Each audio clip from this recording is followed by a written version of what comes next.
We all agree that growth mindset is crucial in becoming successful, but how do we teach that to our students? In this video, I'm going to share with you one of the lessons I teach my students regarding growth mindset. But before we get to the recording, let's play that intro.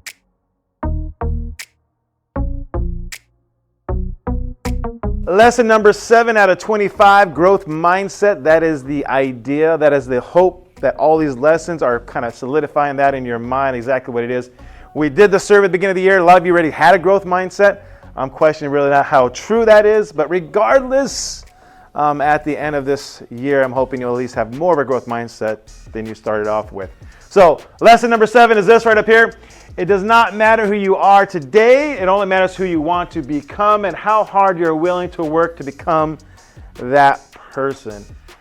You know, I was thinking about this. So beyond just doing my teaching thing normally, I did home hospital for a while. And that's where if someone's at home because they can't come to school, I'm there helping them out. And so it's interesting because I actually go to students' houses and I get to see where they live at and I get to see their environment, their family and everything else. And it's some of you, man, you guys have a lot of stuff going on. I know I had a lot of stuff going on as a kid, but I'm thinking about what my life as a kid, for example, for me, I remember I came from my parents got divorced. My parents, smoked a lot, drank a lot. There was all that disturbance going on. My brother died when he was 21. I never met my grandparents.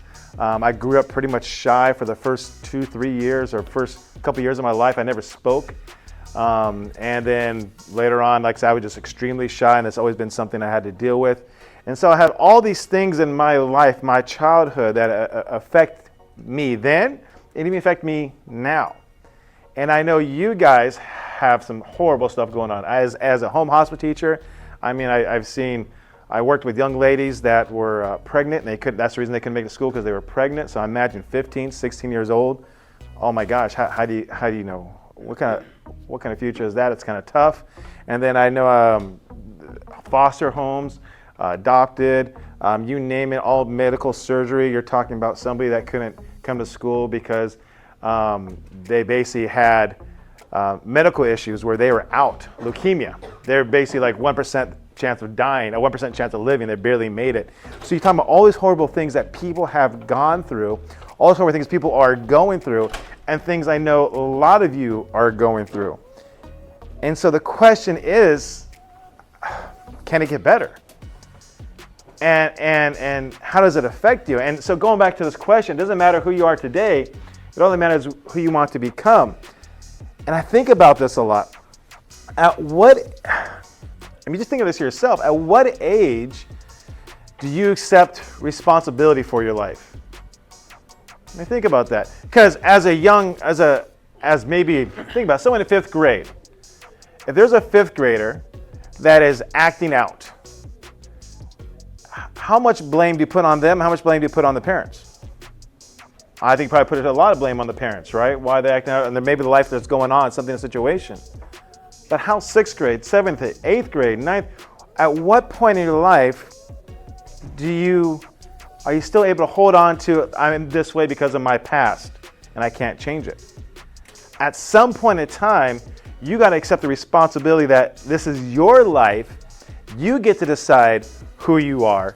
You get to decide where you want to go. And for the people that never get to that point, I know this. There are people, we got friends that blame still their situation, their life on their parents. They're like 50-something years old. They're like, hey, I'm this way because of my parents, situation in the past. Well, at what point in time do you let that go and accept responsibility for your life? And for me, it's empowering because the sooner you're able to let that go, the sooner you're able to say, you know what, that's who I was. That is my life. That was my childhood. That's everything else. It sucked. It was horrible, but I'm in control of my life and my future. As soon as you're able to do that, it becomes very empowering.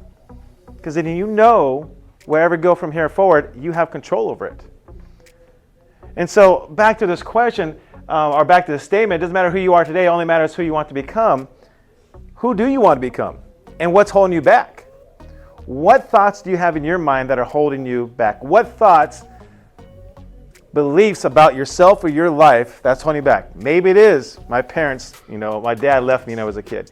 Maybe it is that someone died in my family. Maybe it is that I am shy. Whatever that belief is, you have to understand it's your belief. There's truth to it. I mean, no one could die if parents left, and that's a fact, but it's your belief of how it affects you. So at what point in time do you let that go? And what belief is holding you back? So here we go. I'm going to offer some extra credit. 5 people. Whoever wants to do it, you just make it real easy. 5 people.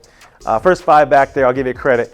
What I want you to do is write on the board back there who you want to become or what you want to achieve, things you want to do with your life.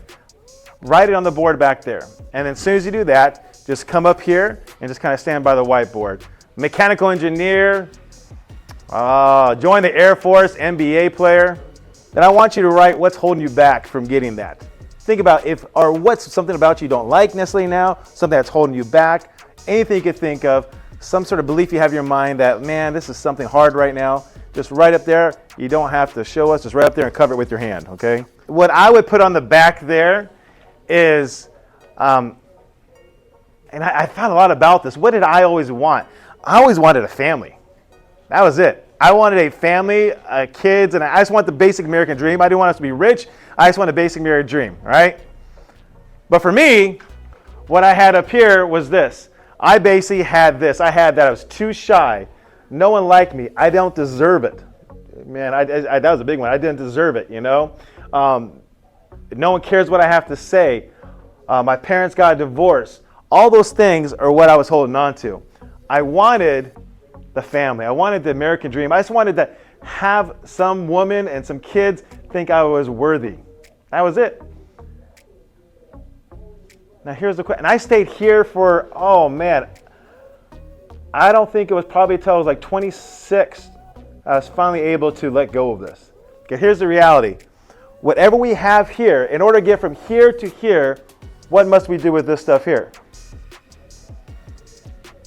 In order to get from here to there, how do we go from here to there? The answer is we have to let go of this. Whatever this is, you got to let go of it.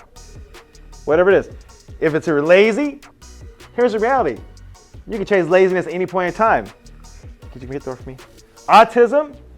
There are so many successful people that have autism. In fact, some of the most ingenious, creative, wealthy people have autism. I'm not sure if you know that. That's incredible. And what do you got over here, sir? Money. Don't have money. There's so many rags to riches stories, all right?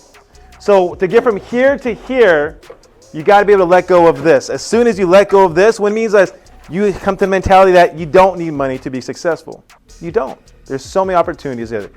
Autism, you can definitely grow from that, and that's no problem at all. And laziness, oh man, that's the easy one. Just create some habits change. All right, you guys can go have a seat, have a seat. But to get from here to there, you got to let go of this.